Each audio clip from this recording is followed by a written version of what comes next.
রাসূল সাল্লাল্লাহু আলাইহি সাল্লাম যখন মক্কা থেকে হিজরত করে মদিনায় যান, যখন মক্কা থেকে মদিনায় হিজরত করে যান, সেখানে গিয়ে দেখেন ইহুদিরা আশুরার দিনে রোজা পালন করে।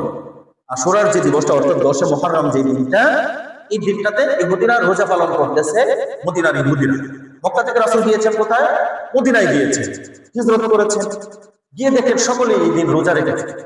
আল্লাহ নবী সাল্লাল্লাহু আলাইহি ওয়াসাল্লাম প্রশ্ন করলেন, মা হাযাল ইয়াউমুল্লাযী তাসুমুনাহু, এই দিনের এমন কি বিশেষত্ব আছে যার জন্য তোমরা এই দিনে রোজা পালন করেছো?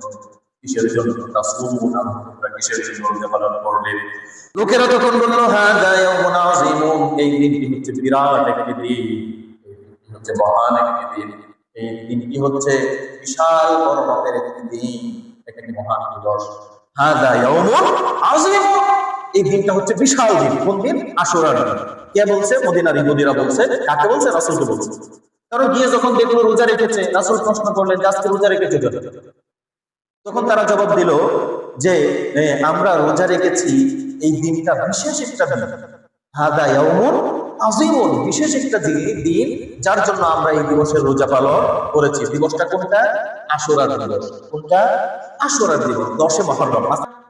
তারা বলল, আনজাল্লাহু ফীহি মূসা ওয়া কওমাহু ওয়া গাররাকা ফিরআউনা ওয়া কওমাহু ফাসামাহু মূসা শুকরান ফানাহনু নাসুম।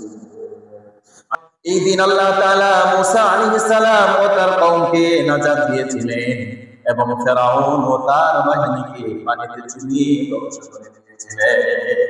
সুবহানাল্লাহ।